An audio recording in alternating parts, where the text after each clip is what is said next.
Rain poured hard that night, turning the streets into rivers of cold water. The wind howled between buildings, carrying the smell of fried food and warm bread from a bright restaurant at the corner. Under its glowing sign stood a small black boy, maybe 10 years old, wearing a thin sweater 2 sizes too big and shoes with holes in the front. His hands trembled, not just from the cold, but from hunger. He hadn't eaten since yesterday afternoon. He pressed his face against the glass and watched families laughing, couples sharing meals, waiters carrying plates piled high with food. He swallowed slowly. Just one plate, he whispered to himself. Just one. He pushed the heavy door open, the warmth inside wrapped around him like a blanket. The smell of soup and grilled chicken made his stomach ache even more. People turned to look at him. Some stared, some frowned, some pretended not to notice. The boy walked to the counter with small, careful steps. "Excuse me, sir," he said softly to the cashier. "Can I please get something cheap to eat? I have a few coins." He opened his hand, 6 crumpled coins. The cashier didn't even look at them. His eyes scanned the boy from head to toe. "We don't serve your kind here," he said coldly. The boy didn't understand at first. "Sir, I said leave," the man snapped louder.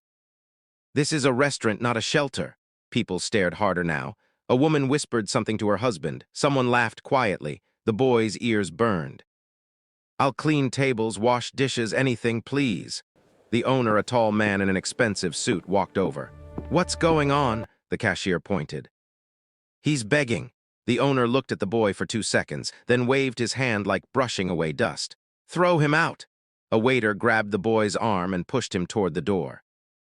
The boy stumbled outside into the rain. The door slammed. He stood there shaking, tears mixing with raindrops.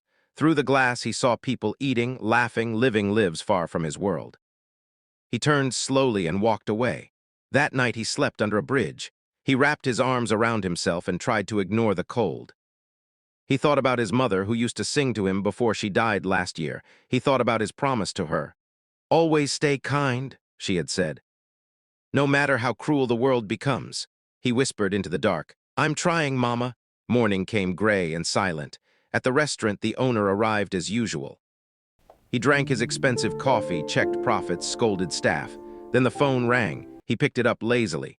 "Hello, this is Daniel's Bistro." The voice on the other end was calm, powerful. "This is the mayor's office. We need to talk about an incident last night."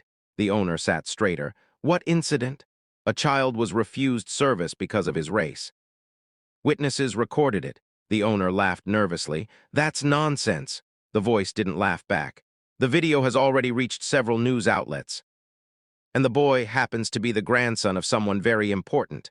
The owner's mouth went dry. "Who?" "Mr. Jonathan Reed." The owner froze. Jonathan Reed was a billionaire investor, the man funding half the city's new developments, including the restaurant chain Daniel dreamed of expanding into. The voice continued. "He wants to meet you."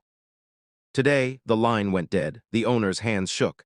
By afternoon, news vans surrounded the restaurant. Cameras flashed. Reporters shouted questions. "Is it true you refused service to a child because he was black? Do you support racism?" Customers canceled reservations. Online reviews exploded with anger. Protesters gathered outside holding signs. The owner felt his empire crumbling.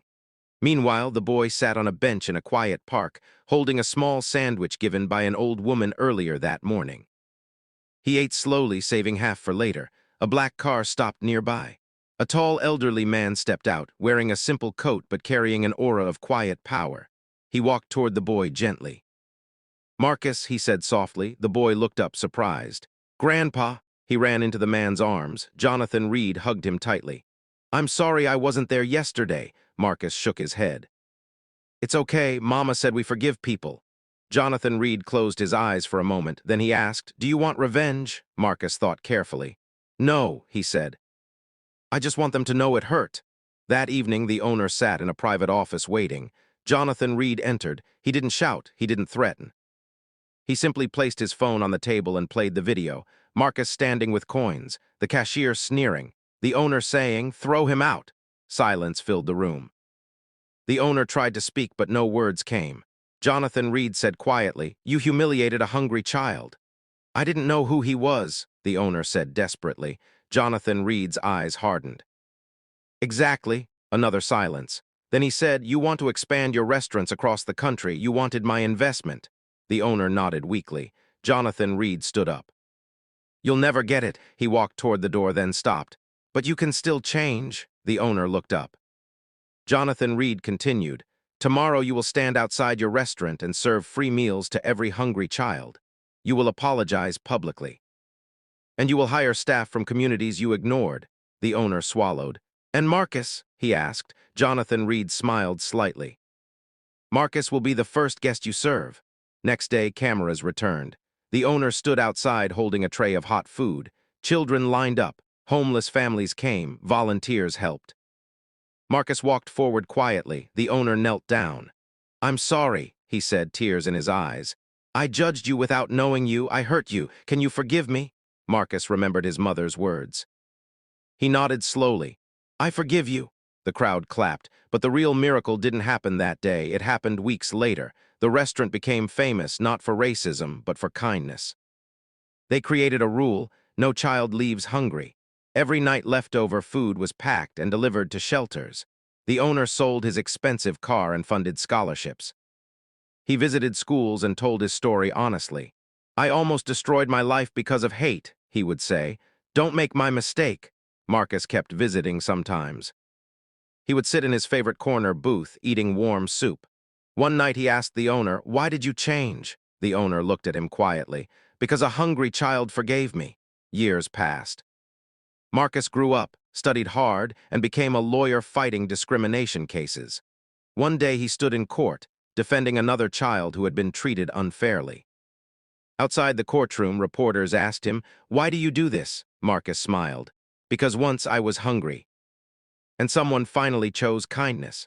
And somewhere across the city, an old restaurant owner watched the news with tears in his eyes. He whispered, "Thank you, Marcus." Because sometimes, the call that changes everything isn't from power, it's from a child who still believes in kindness. And that night, as rain fell softly again, the restaurant's lights glowed warm in the darkness. Above the door hung a new sign: "Everyone is welcome," and no child ever left hungry again.